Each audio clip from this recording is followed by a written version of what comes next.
Welcome back to Talkin Shop with ShopSabre. In this podcast, we like to tackle the CNC industry specifically and really talk a little bit about business in general. Hopefully you'll find some entertainment throughout it and hopefully some education. But the next episode starts right now.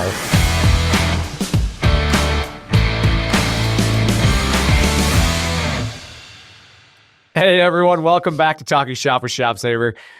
We are driving into a fascinating topic today. We're going to connect, I think, with a lot of our users today. We're going to talk a little bit about the evolution of CNC in the sign making industry.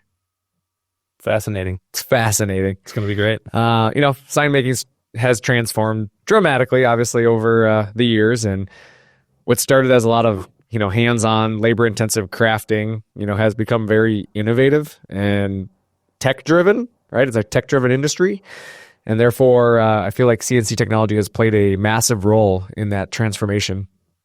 And obviously, as always, I'm your host, Brandon Bombardo, discussing with the all-important Nick Peters. I'm going to get 86 words in today. 86 words. Because people are not going to know what to do. He doesn't. Because they're not going to know who I am hearing my voice. Yeah, right. You know what we're going to do in this episode, though? We're going to explore how CNC has revolutionized the sign making industry. That's what we're really going to do. And why it's becoming an essential tool in the industry.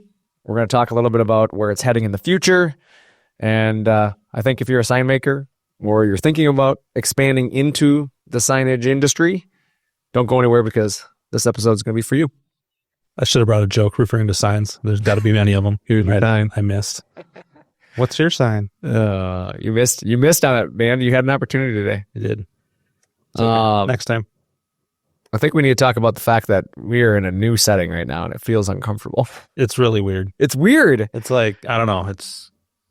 I have to put effort into looking in your eyes now. I can't just stare across the table. Now I got to turn. Did we just become best friends? I mean, maybe. Brothers don't shake hands. Brothers have to hug. Well, I feel like we're already hugging because we're right next to each other at this table. And I feel like I'm in a therapy session. A little bit. Nick. We should turn the lights on a little bit and then just yeah.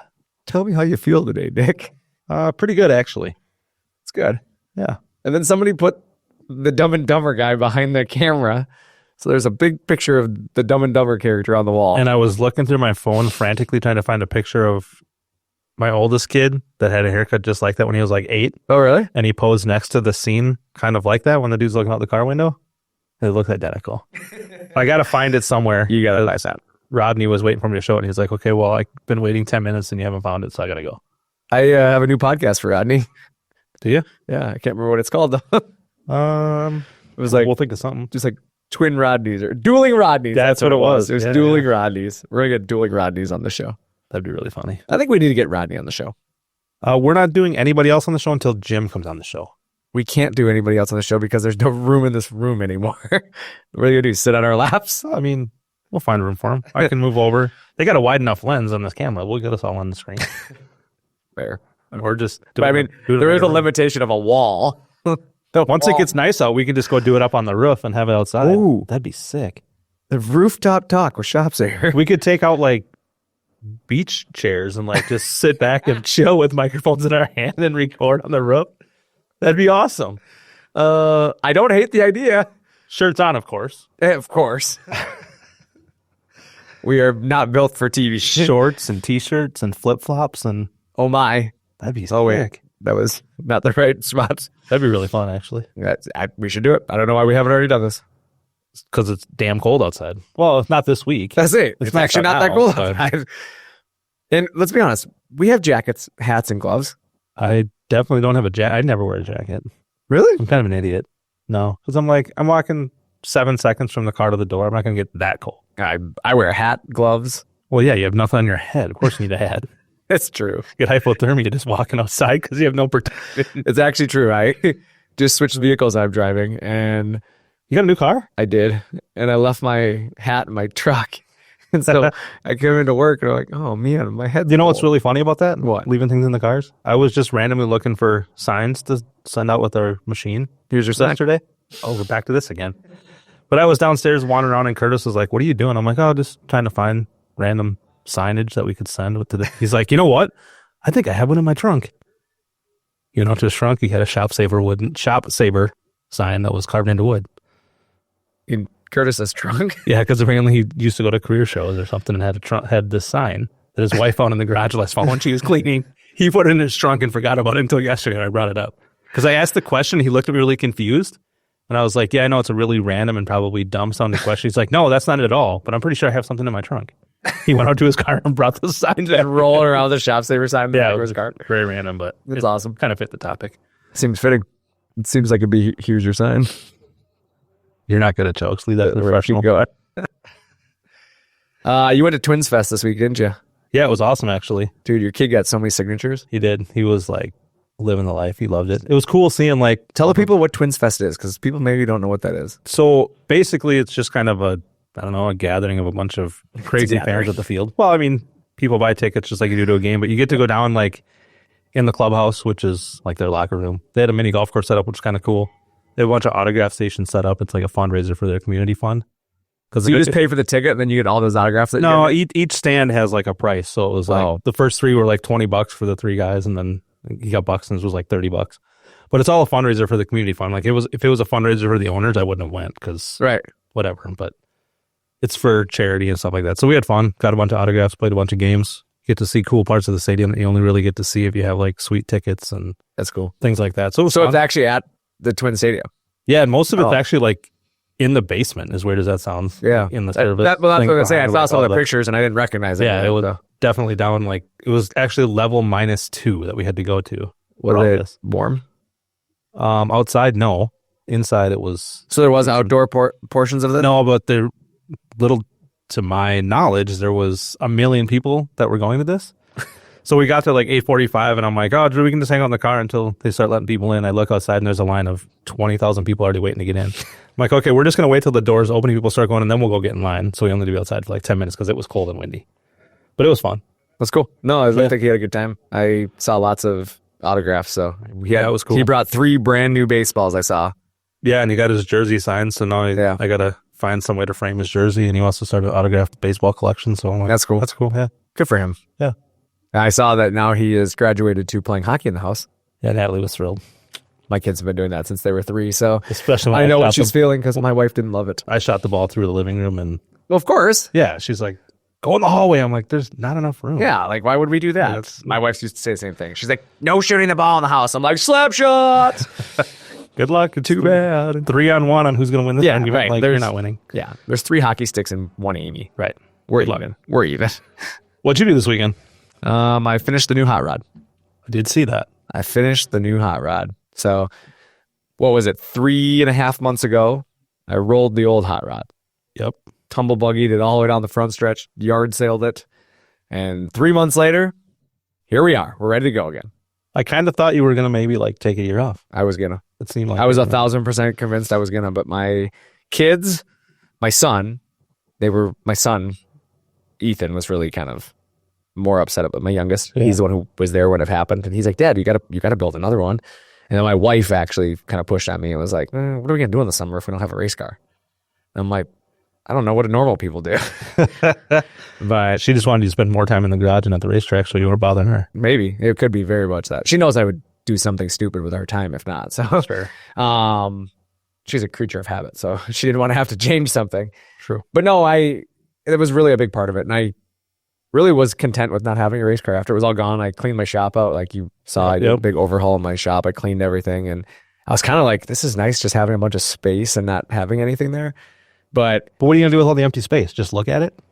Well, I don't know. I mean, I got kids' toys everywhere. But yeah, I don't know. I just was kind of got bored. And then we started building one. And I swore I was going to take my time. We don't need to get it done. We don't race till April anyways. Like I'll use all the time. And then, yeah, you know how it is. Like you start on something, you're like, oh, I can get one more thing done. And you just, 8 hours later, you're in the garage and you've gotten a ton of stuff done on the car. So now it's ready to go. Yeah. And pretty much it's got some minor things. I got to put like, our normal setup stuff into it. And then I got to put our new wrap on it this year. So go do some ice racing. No, we're not going to. I mean, you can slide around on mud. What's the difference? It's just ice. Not going ice racing. The difference is I'm cold when I'm ice racing. You just said you can wear a jacket and hat and gloves and stay warm. But I can't wear any of that when you have a helmet on and your fire suit on. Well, a fire suit's kind of like a full jacket. It is kind of, but there's still like limitations to how much clothing you can put on underneath it. And if you put it over it, you kind of defeat the purpose of wearing a fire suit because now you're on fire. Yeah, but then it'll only burn through your clothes, not your fire suit. And eventually get to the fire suit and stop. That's not how it works. Fire suits don't just stop fire. They just allow you to survive fire for a little bit longer. See, I learned something new today. Oh my God. I got a lot of racing knowledge. You should probably clearly add me to your I'm going to add you to the safety pit crew. team. I'm going to add you to the pit crew. Yeah, We're going to start a new podcast.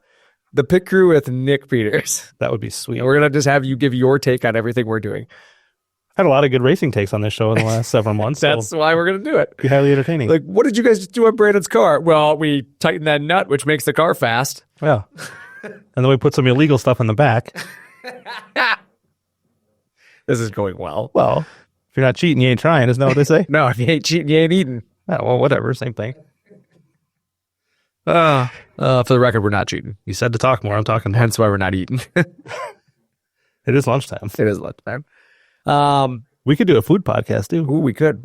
Foodies with Nick. Just think, we could do so many podcasts, we wouldn't have to sit out there with those idiots. Speaking of foodies, we could talk about Swifties. Swift. Hey, man, I don't mind Taylor Swift. It's the But I don't want to watch the football game on the Super Bowl. Super Bowl everybody wanted. You know what, though? We're all mad about it right now, and they're talking about not wanting to watch it. Oh, I didn't say that. We're going to watch it. I did. Yeah.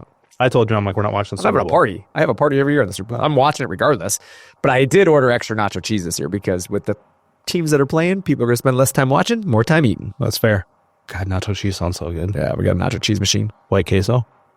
Nope, we got the traditional nacho cheese machine. Well, moving on.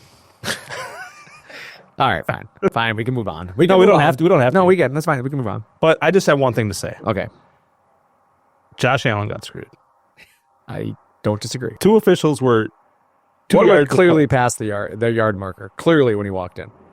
And I just don't understand. Like, it's been said a million times, but the NFL is a gazillion-dollar business, Gazillion. and they can't figure out a way to like Yes. use more Gazillion. technology than some unofficial line across the field and humans from 50 yards away. It's actually funny that you say that because let's talk about technology for a second. I don't know. I know I'm going to sound stupid here. I'm sorry. No. I'm going to do it. I know you probably aren't following this, but in the sport of tennis, okay, there's a lot of tennis fans out there. Yeah. So I happen to have just been watching some tennis. I know where this is going. They have a microchip in the ball, Yeah. and they can tell if the ball is out of bounds. And they show like the animated Right. court, and it shows exactly where it bounces. Correct. There's no reason the NFL can't do that. And that's what I thought Tennis to is myself. doing it. Like, and I thought that to myself, and I've always thought that, but I just never said anything about it until this. And then it's like somebody made a comment about it, and I'm like, it's true. Tennis can do it. Why can't football do it? Right? Like, because I always thought like maybe the microchip would throw the football off and the spiral and all. Like, no. I did. Okay. No. So I did read something on Twitter last night, or X, whatever it's called now. There was some like genius math guy talking about even just a tiny microchip apparently would like throw the air pressure and the weight of the ball off, which I think is crazy. Is that okay though? Like, I mean, it's part of the game at that point. Just It's have gonna throw it Tom off Brady forever. adjust the air pressure of the footballs for you to get it right, and then it'll work just fine. My question is, well played. Don't they have like microchips in baseballs already? I mean, no. No, baseballs don't do it. Well, how does baseball do the trajectory thing that they do? Oh, that's just like they have like radars, kind of like they have for golf when they do it, like Oh. behind the plate, so it reads it. That makes sense. But Well, I Top just- Golf, they have a microchip in their ball, for sure, and it doesn't change my shot. I still suck with the chip or without the right? chip. Same. So it's like I don't know. I just don't understand how it's 2025, almost 2026, and they can't get it figured out. Nah, I don't get it. Yeah, I don't know. I feel like we have AI intelligence now. We have self-driving cars. We have remote ability to open our doors with our phones. But yes, let's use old school technology on. Yeah, you got it. Yeah, he's over. Two 96-year-old guys holding some chains 30 feet apart with a bunch of styrofoam things on the sidelines. Right. Like, it took them till 2024 to get cameras in the pylons that they've been using for 30 years. I just don't understand It it. makes no sense. I don't know. And again, I'm not just saying because I'm not a Josh Allen fan. I'm not a Bills fan. I don't care. No. I really don't. But just to me, it's ridiculous that we're having these There conversations. shouldn't be so much human element still involved when there's technology available to take that away. Right. I don't know. I agree with you. Yes. Thank you. I've said enough for today. You've said too much. Okay, let's move on. I feel like now we're just staring at each other and not the camera. No, I'm staring at the camera. I have said hello to our viewers several. Hey, viewers. I'm trying to give you more attention than you deserve Right. by looking at you and communicating and whatever. But It's like a cooking show. yeah, like that. Bam. Okay. We've wasted 15 minutes of All time. right, Let's get to let's the real brass tacks. Let's get to the brass tacks. So we're going to jump into some customer questions and comments. I know you got a few you brought with you today, right, Nick? I do. So let's fire it away. See if you can stump me. Let's go. I do have one I know that'll stump you later on. Oh, God. Here we go. So referring to the ISA video, he said, this is very cool, but I feel like I need to go back to college to learn how to do this. Do you offer or suggest classes to learn how to do this? The answer is B. No, we do not suggest that you go to college for it. I don't think you need to. Obviously, we do offer classes. We do here at ShopSabre. It's a big part of what we do. We have included training. We have lifetime tech support. We offer private training if you really want us to come out, depending on what machine you own and how much money you want to spend on, investing in yourself. We can come out and spend a day with you, spend a week with you, whatever you need. I would say that in all the years of me doing it, I don't think I've ever spent a week anywhere. I just don't think we need to. We've really spent a lot of our energy, kind of going back to our conversation with the footballs, right? The technology, like we spent a lot of our energy, like modernizing the installation process. Right. The machines drop on the floor, they go to work. You have the ability to really get started with some videos that we've already put in place and, some really decent startup guides, right? We give you a lot of resources. And then for, every person's going to have questions, right? It just is one of those things. No matter how much you try to future-proof that, like you're going to have questions. For sure. And so that's why we do the lifetime support. Like we want you to pick the phone up. We want you to call us. We'll walk you through it. We have the ability to remotely connect to our equipment. So the vast majority of what people are getting into, we can do it without ever having to fly anywhere and not, you're not spending a fortune to do it. But there are people that are just more comfortable with the old school, like boots on the ground, give me a person, right? And, we do have that available as well. We have traveling techs. In fact, Ben is out on site today.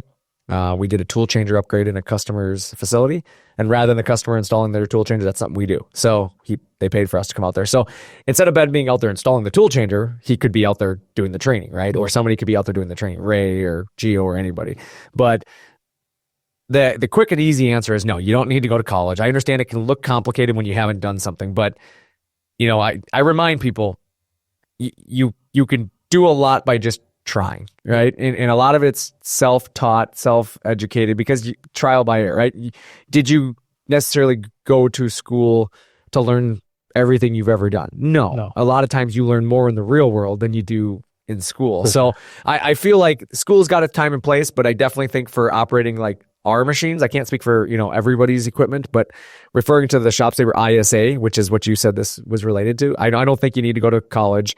I understand it can look complex. It can look like a lot there, but between our phone support, email support, our remote connectivity, and then of course our training videos, tips, tricks, all that fun stuff, I think we can get you up and running in a short amount of time. Yeah, I can't tell you how many times I've had people say the same thing, like, oh, this is overwhelming. I've never used CNC before, and then that's the day they order, and then within a couple weeks of going through the university and watching all the videos, they're like, oh, I can't wait for this thing to get here. I feel like I'm really ready. So it's kind of goes back to what you said, that there's a million resources that we give people to make it as easy as possible. And yeah, I mean, like you said, it's a little intimidating up front, right? Anything is intimidating. Yeah. So yeah, I mean, you just got to try it though. All right. Number 2, again, referring to the ISA video. Wow, this is incredible. A machine like that would be great for my house flipping and home building business.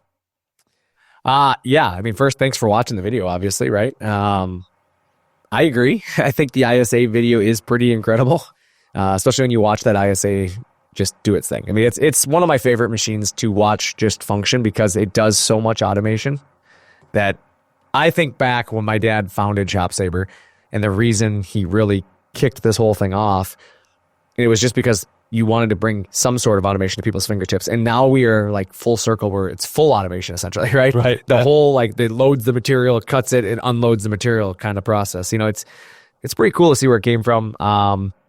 And, I think when you think about growth from, an industry specifically related to that, he's talking about his home, or he or she, I should say, he's talking about their home and, construction company. I think you said flipping, right? Flipping company. Is that what you said? Yep.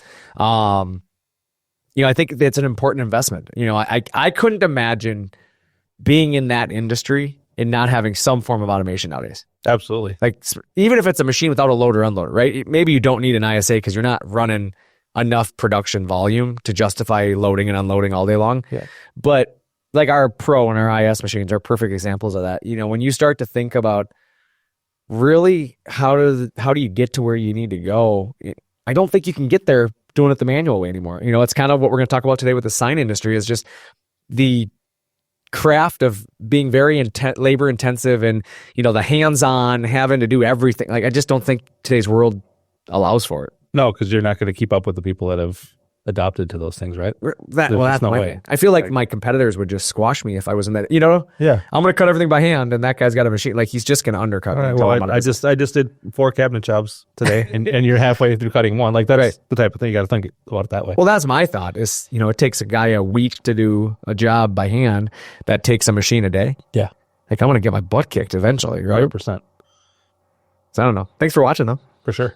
This next one's really good. I like this one. I imported my ShopSabre to the UK over a decade ago because I wanted American-made gear, and it has been a great success for me. That's awesome. Yeah, I mean, first, thanks for supporting ShopSabre. I think that's the first thing we need to call out there. That's pretty awesome. I think that's a lot to do with why we do what we do, right? I mean, we could easily import products. We can go buy frames from China like everybody else has, and we can put our name on somebody else's poorly engineered product and painted our colors, and it'd be kind of like everybody else's machines that exist for that price point. But there's nothing that sets us apart. And I think the reality of what we do is about that experience, that when people trust us with their business, it lasts decades. You know, I think you said it was a decade ago. Yep, right? That's what he said, yep. A decade ago. I mean, you think about how much work that machine has probably done in a decade, how much money they have made with that one small investment. And to me, that's why we do what we do.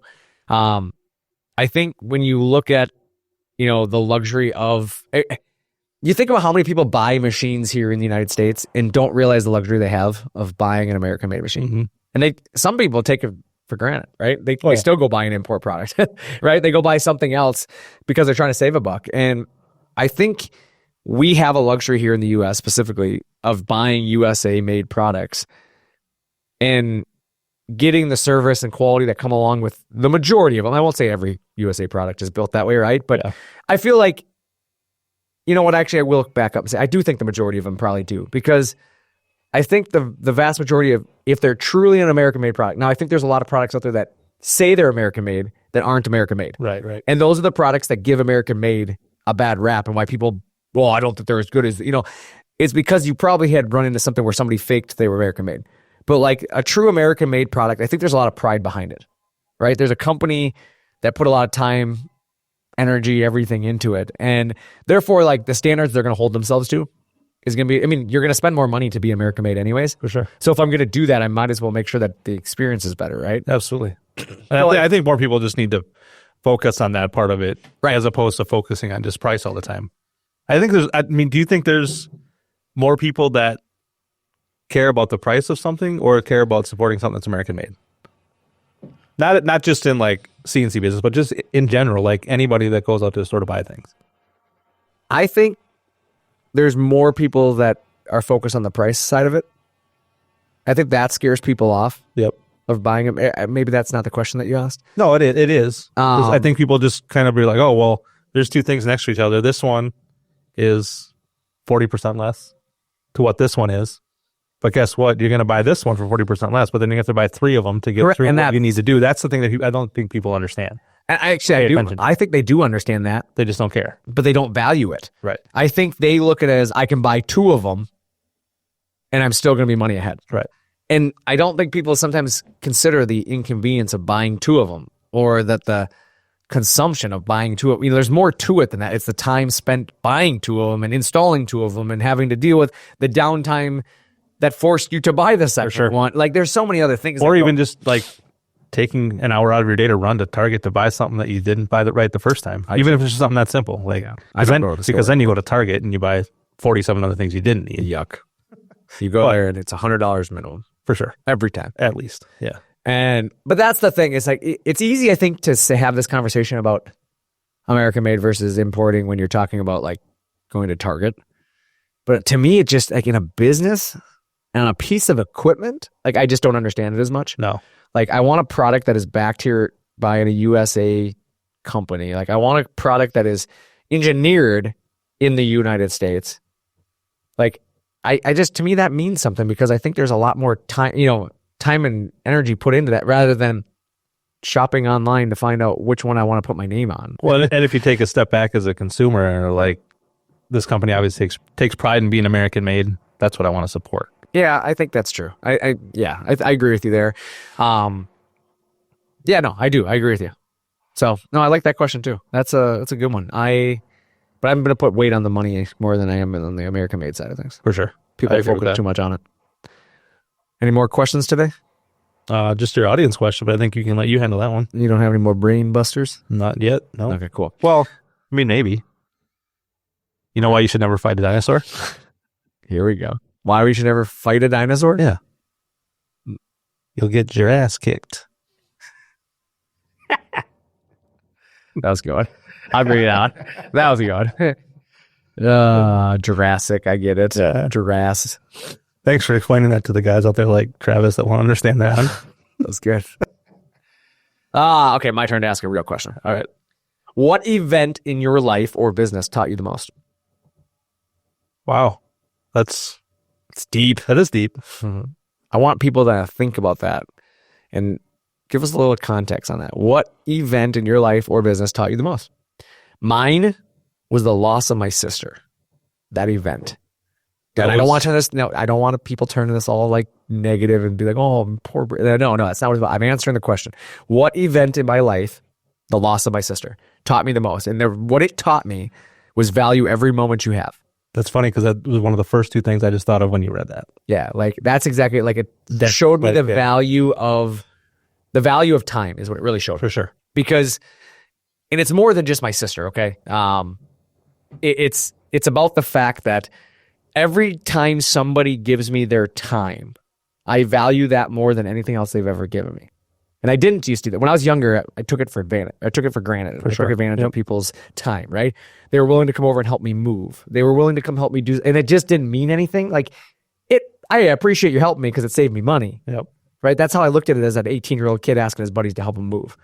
But as I got older and then I lost my sister, I realized that like we have this invisible time clock. And so somebody's giving me some of that invaluable time, right? It's time away from doing something they really want to be doing, right? And therefore, I value that more now. I think it taught me the most about life is that it's fragile. There's lots of things that can happen, but that also means like tomorrow's not promised. For sure. So like it also makes it so like I don't, and sometimes I'm bad about this, like I don't do I'll do it tomorrow. My OCD is like, we got to do this now. Like it's on my mind. We got to get it done. We got to do it. Like, and some people hate that about me because I'm like, let's go. Let's go. Like, yeah, it's just how I am. And I've gotten worse since that event because I realized that like, if I say I'll do it later, I might never do it. Yep. And sometimes that means getting my work done, which is good. But sometimes that's like being frivolous. My wife doesn't like that. Yeah. Because like sometimes she's like, well, we got time to buy that. I'm like, I'm going to do it right now. But in the cart, done. Yep. It's on its way. She's like, but we don't need it. Well, it's on its way. Like, like I'm just that way sometimes with it. I think the race car is a perfect example of that.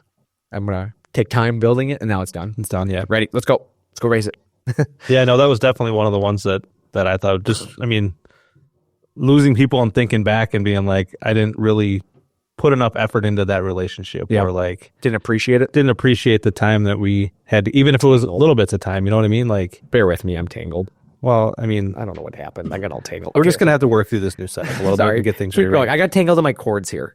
I mean, obviously you were talking about your sister, but like in the past few years, I've lost a couple of uncles that I'd randomly get to go out on the river fishing with or, things like that, like stop by when I was in town since I didn't live in town and talk to them for 15 minutes. And I think sometimes you take those things for granted even after losing people. Right. It's a good reminder. Yep. As weird as that sounds, like losing somebody is a good reminder to not get complacent and go back to taking those things for granted.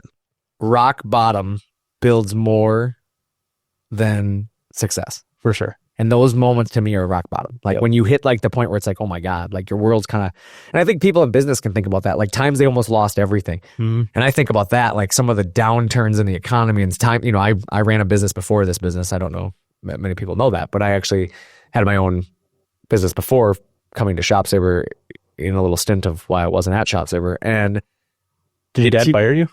Yeah, weird. My dad fired me at one point in my life. And during that time, I decided to go be in business for myself for a while. And it teaches you a lot, like when you're fighting an economic thing out of your control and it's like rock bottom, right? You feel like you're losing it all. And I did. I lost a lot of stuff in my life. I lost freedom. I lost the ability to like go do stuff because I didn't have the means to do it. Your hair. And I lost my hair. Lost that. Yep, that definitely happened. But like I think about times when I used to, like I bought a box of Fruity Pebbles. And like that was my food for like the next several days with one box of Fruity Pebbles because that's what I could afford. Yep. And it just teaches you really like to appreciate the better things in life when you have them and like to not take them for granted. And sometimes in your business, like people, I think take for granted their success sometimes. Like thinking that they're just going to always be successful. And it's just going to keep happening. Yeah. And I think like effort. Those moments make you realize like you have to stay hungry all the time. Yep. So my question for the audience again was, what event in your life or business taught you the most? So there we are. We've actually eaten a lot of time today. I've realized that. Eaten. That's funny. Fruity Pebbles? Fruity Pebbles. So anyways, let's dive into it. Let's take a quick trip down memory lane because let's talk about where sign making started, right? The early days of sign making. I think in the early days, it was entirely done by hand. You know, it was a craftsman using sometimes a chisel, right? I mean, really, let's think about like going way back, right? Whittling away at their wood. Whittling away at the wood. Good callback last week. You guys a good callback. And then they have to hand paint things or they paint things and, you know, the brushes create a detail even, right? Like you think about hand painted signs and, you know, just the custom signage, right? To do any of that was just, that's how it was done. And then, you know, you start to think about the processes that required an incredible amount of skill. I mean, not anybody could be a sign maker. You had to really have a craft to it, right? Yep. It took precision to get the detail you wanted, and it took a lot of time. You couldn't like, hey, I need a sign Friday. Well, I can't build one that fast. You know what I'm saying? Like you had to be thoughtful of it. And then the result, though, was really high quality work, and it honestly was limited by scalability, right? Again, mass production wasn't something you were doing when this first came around. And so then, you know, the role of the traditional tools really made a big part of that too, right? Sign makers eventually turned to tools like jigsaws, right? You know, you think about that, and you know, eventually hand routers. You get to the hand router world and being able to use a hand tracer to create some form of efficiency, right? But then the, you know, processes were still largely manual. There's a lot of like manual process to that, and each sign had some uniqueness to them. A lot of times, some unique labor to them. The labor of love, right? And then the repeatability was significantly, you know, challenging, right? Because you weren't going to build 10 of the identical signs. It just wasn't going to happen. This makes me think back to like 30 years ago when I was in high school, and like having woodshop class, right? And using like bandsaws and jigsaws, and that's what I think about too. Planers and hand saws and belt sanders and stuff like that. And now we sell to schools every day. Correct. He's using a machine to do all those things that we did on 5, 6, 7 different machines. Right. And that's exactly it. You know, the foundation of sign making is the artistry and craftsmanship, but you know, scaling the artistry was nearly impossible without new technology, right? And you know, so the introduction of CNC technology, you know, is really where we kind of are moving towards. And when you think of CNC technology, it's more than just CNC machines that ShopSabre sells, right? It's just CNC technology in general. And so, you know, CNC enters, you know, the scene, and really it's, you know, CNC is computer numerically controlled, right? And these machines come in a wide variety of things. And, you know, they begin making their way into sign making really in the late 20th century. And at first they're used primarily by larger companies, I think due to cost. You know, it was just like the cabinetry industry and all the other industries, but there was a lot of cost complexity to it. There was a lot of space required in the early machines, that they're big. The guy in his garage doing little projects wasn't using a machine that was twice the size of his garage at that point. I was gonna say that some of the machines were the size of your house, like they're big. And you know, the machines brought a level of precision and repeatability that hadn't been seen in the past. You know, it's not something that was possible with a manual tool. And you know, I think about my dad's story as a perfect example of that. Like when my dad's business before this one was computer driven, and Y2K was kind of like the big hype. And my dad realized that like quickly Y2K is going to come and go, and we're going to still have to do something, right? And my stepmom wanted to get into arts and crafts. And my dad was like, the hell if I'm sitting at a bandsaw the rest of my life, cutting hearts and roosters. Like, and that's real though, because my dad knew that like he's going to sit at a bandsaw and do this. He didn't want to. Right. So that's where you start to think about like getting into CNC. And that's why ShopSabre was born, is because my dad was like, I'm not going to sit at a bandsaw the rest of my life doing that. And I can't afford to buy these big machines, right? I can't do that. So I got to build something. And that's kind of where this started. And so that's why I kind of like say with ShopSabre, it was born out of necessity. It wasn't born out of profit or greed or anything. You know, it wasn't one of those companies that like, oh man, there's a huge market for it, I'm going to do this. Like, no, it was my dad needed to solve his own problem. Right. Make his life easier and not have to spend a whole entire day to cut out 4 things, right? Yeah. Correct. And so like that's where I start to think about like some of the companies today that we compete against, they're born out of greed. Yeah. They can import something out of like, we can take advantage of this for 6 months, make a bunch of money, and then walk away. Right. And there's been a lot of companies that have done that. Or there's companies that just, they don't really care about the product. Right. There's no pride in the product. They care about the money. You buy it and then you don't hear from them ever again. Right. Or it's gone. The service just isn't there because they don't understand it. And some of that is just like, they're more interested in the money at the end of the day than they are the actual success. And so for us, like that's always been the difference maker for ShopSabre. We care about the product, truly. Like it's something that was born in my family. Mm-hmm. So there's a backstory. There's a whole thing there, you know? And so then the shift in workflow, you start to think about that. CNC allowed sign makers to design creations in software now, right? Where before you're doing it all like in your thought, like it's all in your mind, and maybe you could draw it out, but you're not going to like draw it out and then be able to utilize it. It's literally a drawing to give you a concept, but you have to still create that. Where now the evolution of CAD software, right? It's just that computer aided, you know, side of things. Yeah. The CAD, the CAM, you know, there's so much there that it handles the cutting, the carving, the engraving, all of this different aspects of your sign that open up the possibilities to, you know, integrate some really intricate designs, you know, and now you can almost just go to the internet and type in some words and it's going to give you ideas for projects. Well, that's exactly it. Nowadays you can. Yeah. And then you think about the material, explosion too. Like for a while, like there wasn't all these materials to choose from. Like I think about when I was a kid, I mean, signs weren't made of all these other materials. Made out of a piece of wood. That's all you had. Right. And you think about like now there's it's such a wide range of things that, you know, you got wood, acrylic, aluminum, and now you have things like Dibond, which is aluminum and, you know, a composite material. And then you have PVC and, as I said, composites. And I could go on forever on the type of material, foams, and, you know, it just kind of shows that just like technology is advancing, they're coming up with all sorts of different materials that you can make. Man-made materials. Yeah, exactly. And that's exactly it. Like before it was, you had to cut a tree down. Right. You know, now it's a man-made material. Yep. And so, you know, and with all of these materials, there's a way for precision and ease to be incorporated. So, you know, CNC just isn't streamlining sign making, right? It's not just about that, but it's opened up an entirely new creative possibility for all these industries, right? And as you start to think about the modern CNC sign making shop, I think it looks very different than what people saw even 15 years ago. Oh yeah, for sure. You know, it when you think about where are we now, right? Where does the CNC industry look today? Well, you know, you look at the modern sign shop, and it's a lot bigger than just a flatbed CNC router. You know, it's not just one of our machines sitting in the floor. In fact, you know, now there's the routers, you have plasma, and now we have fiber lasers, and then we have CO2 lasers, and then you get into 3D printing, and then you start talking about screen printing, and then you talk about flatbed printing, right? How many signs do you see today that are not even a routed sign anymore? Probably the majority. Right. A lot of them are flatbed printed signs. Like you see a lot of flatbed printing, and that's where the router industry really has like surged, because you have the ability for efficiency and scalability because of all these technologies, right? The modern CNC machine allows sign makers to produce at really high volumes because you can nest out a sheet either on a router, on a laser, on a printer, and you mass produce these signs, right? Yep. And they're nearly identical. And it's got incredible precision, minimal waste. That's the craziest thing. When you take these signs and you cut them apart or you pull them off the sheet, like there's very little material left over. You use the majority of it.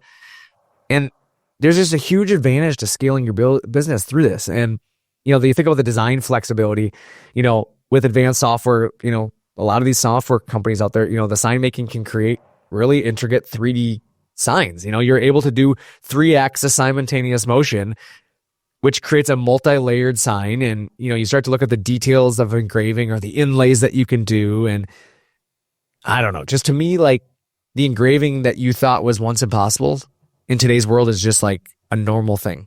Well, I think what you mentioned before is one of the biggest takeaways for me is like in the software, you can move the stuff around and put it in your material so you don't have, think about how much money you're saving on non-wasted materials. Like if you're cutting something by hand on a saw, right, you have to cut the wood in sections, and then you have to section it off again and then cut your stuff. So you're wasting tons and tons of material, where in the software, you can just move things around, spin it around, have no waste at all, and move on. And you don't even have to move it around anymore. Now it just optimizes it for you automatically. Because it just knows. It just knows, exactly. So it's just, I don't know. That stuff is what's crazy for me. And then you think about the customization on demand, right? It's not just something that you have to kind of stay cookie cutter to. Like the amount of fonts available out there now are like endless. Right. So, you think about that, and then the uniqueness and the eye-catching signs. You think about people who do get into the wrap business, right? They wrap cars and benches and toasters and whatever. Well, and you can actually like view what your product's going to look like before you do it, right? Instead of cutting and being like, oh, I don't like how that looks, I'm going to have to redo it. That's now true. You can just wait and get it finalized 100% what you want. The rendering abilities nowadays is so incredible. Yeah. And like, I don't know, CNC allows sign makers to really meet a demand without sacrificing efficiency. That's, I think, the biggest thing with that. And let's talk about ShopSabre's role for a moment, because we're only one small part of this, right? But when you think about, like, we've worked closely with a lot of our sign making customers and a lot of you, the viewers, to talk about specific needs that you have and tailor those needs to a piece of equipment that fits it, right? Yep. And so, like, you think about ADA options, right? When we got into like ADA Braille, like we were one of the first companies out there that could actually do manual insertion of the Braille beads. Like you drill the holes and you insert it, and it works great. And there's a lot of people that still do it to this day that way, and it's phenomenal. But now you fast forward and we're into Braille printing, where it's using resin, and the printer attaches to the machine and it prints the beads, and we have a video on that.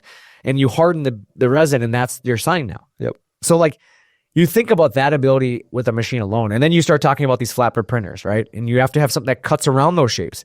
So whether it's using an oscillating knife, or if you're talking about using the router in cooperation with your flatbed printer, where now you have a printed, easy for you to say. Yeah, easy for me to say. A printed registration mark. So you have all these registration marks all over and the machine just picks them up and then cuts around the shape. And it's like you will use less material again. Right. And I think it's one of those things that goes back to working with a company that's willing to make those advancements with their machine, right? They care about what you're trying to do instead of just selling you something to make money. And I think that's a big part of who we are, is just innovation. For sure. Like we're really big on trying to stay ahead of the curve. And sometimes, that is thanks to the customers. They kind of help us understand where they need us to go. But, modern CNC is no longer a luxury. It used to be a luxury. And like when my dad got into it, it was a luxury for you to own a CNC machine. So that's why my dad was like, I'm going to build one. But like now I feel like they're a necessity for any sign maker looking to stay competitive in their industry. Like it's a very competitive industry. I will say that. Like it's probably one of the most competitive industries that I have been a part of, because there's just so many ways to do it now. And I think that's kind of one of those things where there's endless creative options, right? Yes. Like what you think back, like, I don't know, 10, 15 years, and the signs on buildings or whatever, all were kind of the same, right? Right. And now everything is different. Nothing looks the same because of stuff like this, that you can make things so unique and different than everybody else. And I think that's the biggest thing, is like, as much as it's a competitive industry, it's uncompetitive as well. Because like there could be 10 sign shops, they're all going to do something differently. Because everybody has they're all going to stay vision busy and different creative ideas that flow. Correct. And every person out there, every customer doesn't have the same desire. Right. So yeah, I mean, you think about, real world applications. You talk about like custom branding, as you mentioned. We've had customers that do a lot of like custom retail spaces and things like that. And they use their CNC machine to create stunning 3D, signage for major brands. They've worked with some very big brands and, helping them stand out of the crowded markets. And then you talk about event signage alone. You start talking about trade shows and event booths and, our friends over at Hatch Exhibits, as an example.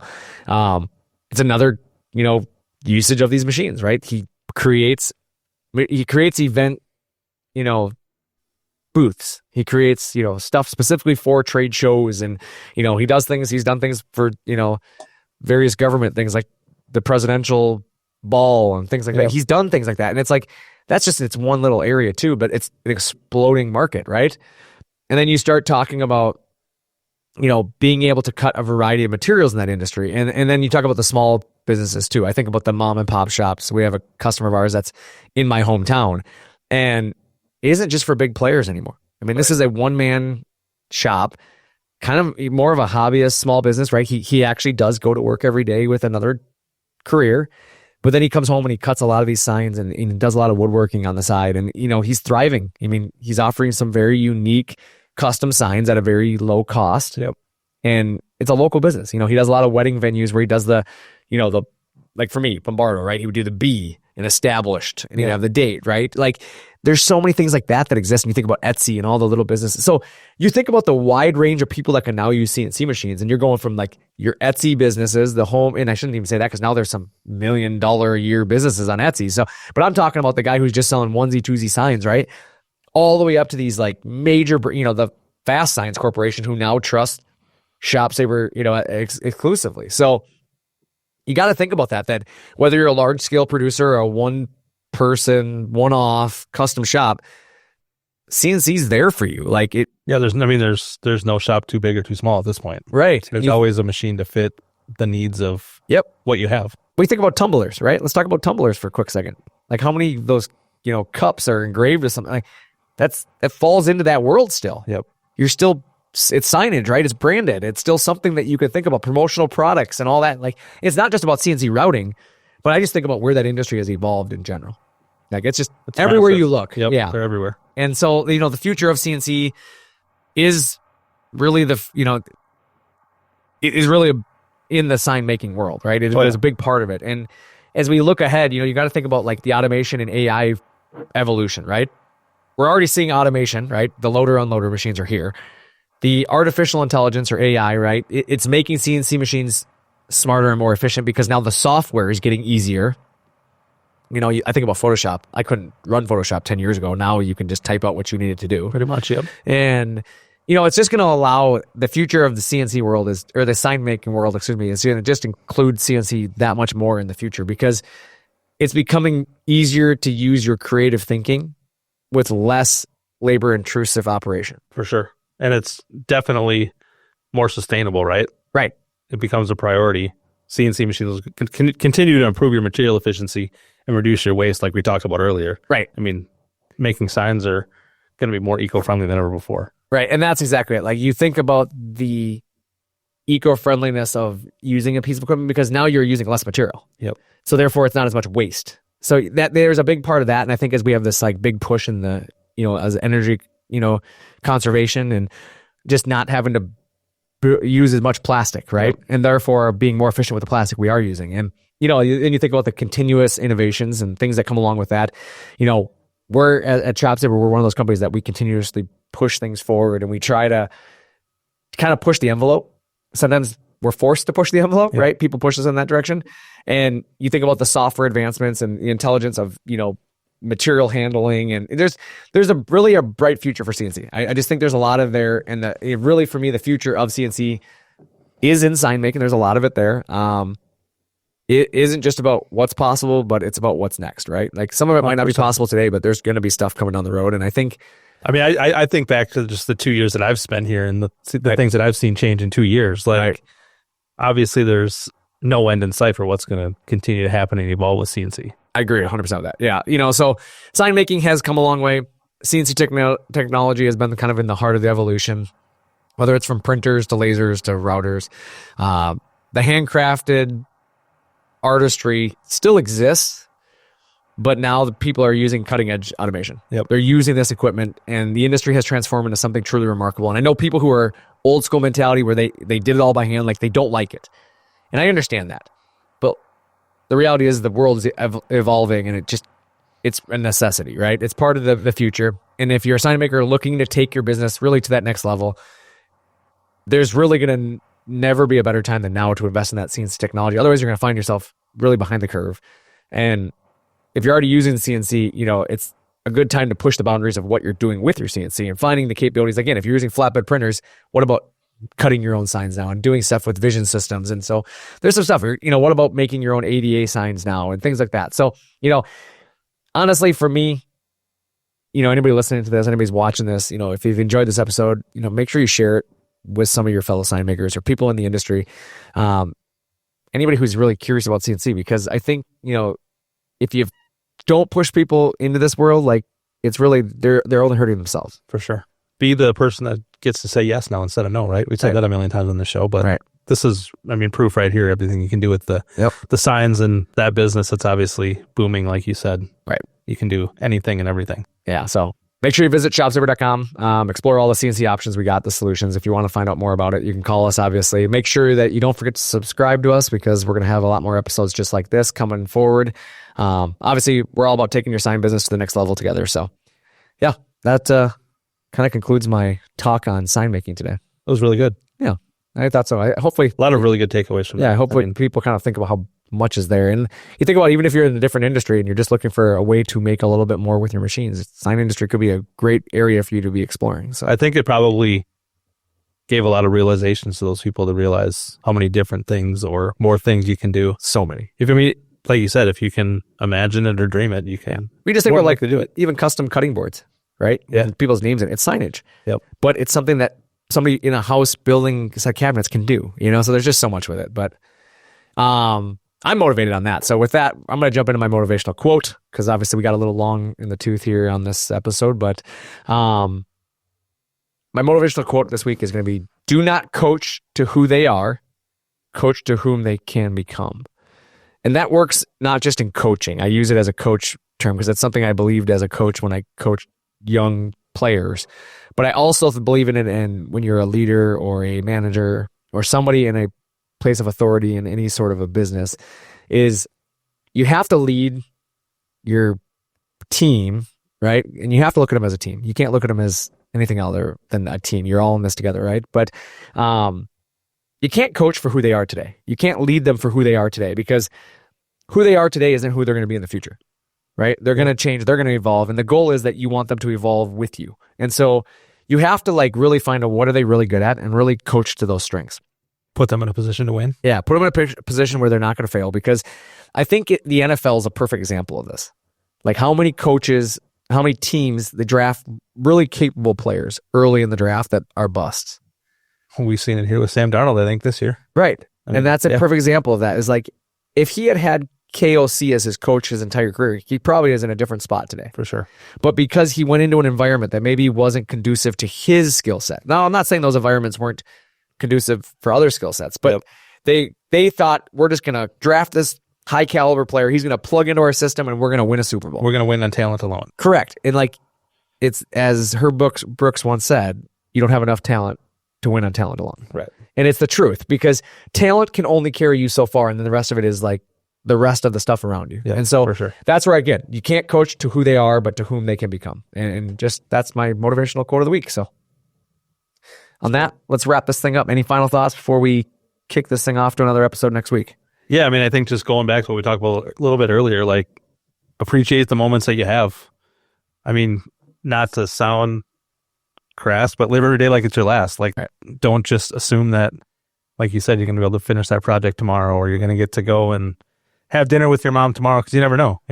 Don't pass up on those opportunities that you have. Put your time into the things that you should prioritize. Don't waste your times on things that don't deserve your energy. Yeah.